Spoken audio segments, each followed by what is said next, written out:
Hi, and welcome to The Character of a Servant Leader. I'm Phil Routley.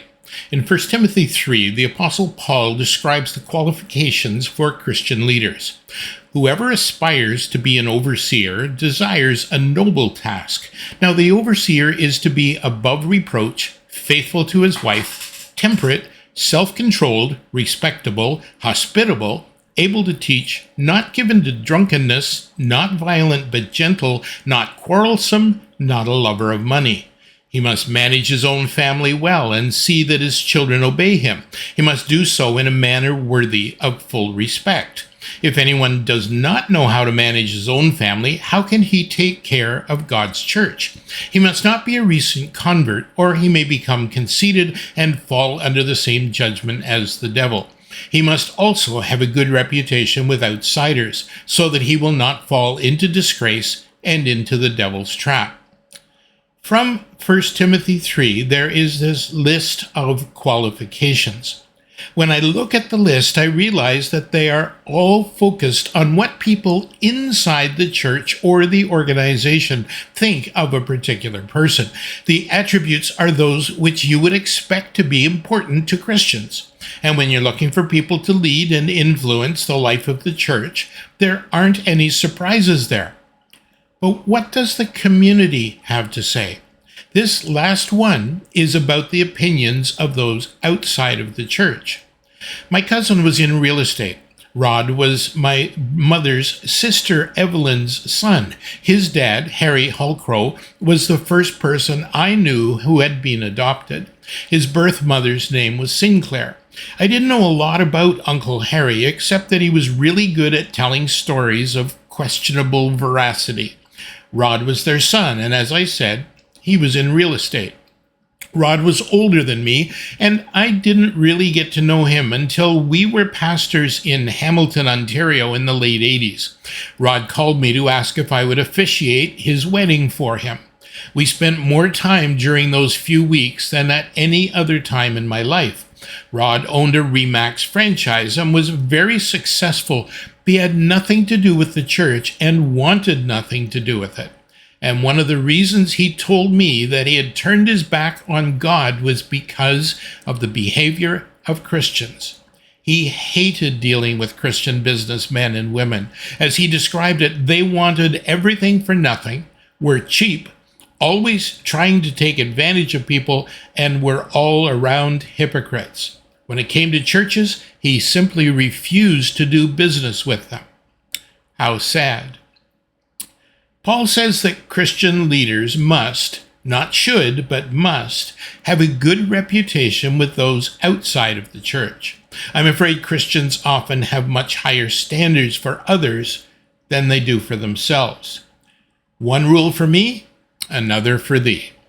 Jesus put it in a really simple way. Let your yes be yes, and your no be no. Matthew 5:37. Be who you say you are. The bottom line word is credibility. These days, everyone in politics and the news media is facing a credibility problem. I saw a brief cut from an episode of the old Lou Grant show in which the lead character, played by Ed Asner, said to his boss, "We don't make the news," to which he replied, "Yes, we do, by choosing which news we cover." Does the media make stuff up? Unfortunately, sometimes the answer is yes, but the bigger issue is what stories they choose to tell, what they choose to emphasize, and how they tell the story. Over the last number of years, Donald Trump often referred to the fake news media. A while back, Joe Biden told the president of India, the Indian press is much better behaved than the American press. And I think with your permission, we should not answer questions because they won't ask any questions on point. In other words, the media won't do what we, the leaders, want them to do. They won't ask the questions we want them to ask. They won't tell the story the way we want the story to be told. I'm sorry, Mr. President, but that's not their job. And this is the reason that you and all politicians and the media in general have lost a lot of credibility. Some more than others, granted, but we simply do not know what to believe, and we don't know who to believe. We can't have Christian leaders that have low credibility, can't be trusted in the marketplace, or do not have good reputations with the world. I've often used the Great Commandment to summarize what the mission of the church and therefore of Christ followers ought to be. Love the Lord your God with all your heart, with all your soul, with all your mind. This is the first and greatest commandment, and the second is like it. Love your neighbor as yourself. All the law and the prophets hang on these two commandments. Matthew 22. In all of our lives, there must be the vertical relationship with God himself. We look up to him in worship, adoration, respect, honor, and love. This is the first and greatest commandment. But Jesus then augments this vertical relationship with two horizontal ones. Love your neighbor and yourself. The final one, love yourself, is not about narcissism. It's about loving who you are and becoming all God means for you to be. It's about developing your skills, talents, and spiritual gifts to be a fully devoted follower of Christ.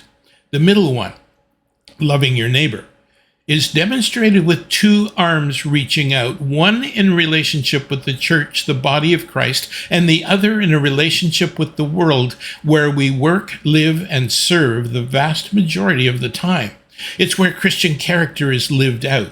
Loving your neighbor is not about giving food to the food bank or money to the United Way, although that might be there too.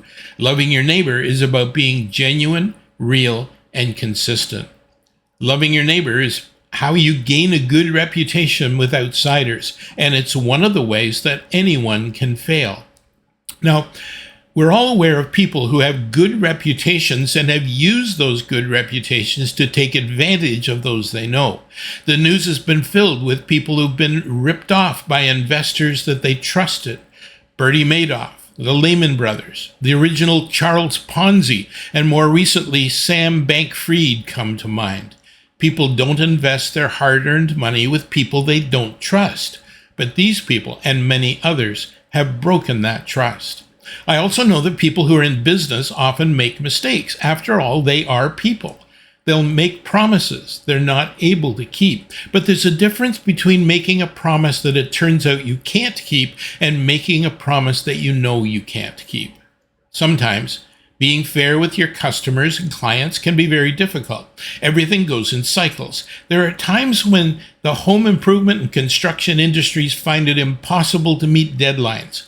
One company I know well recently experienced demand that was 40% ahead of the previous year, when it was more difficult to obtain some products and supplies, and labor was extremely hard to find. As a result, they were running behind schedule. At other times, demand had dropped, and they were having a hard time keeping their employees busy. So all you can do is your best. I trust you do, too.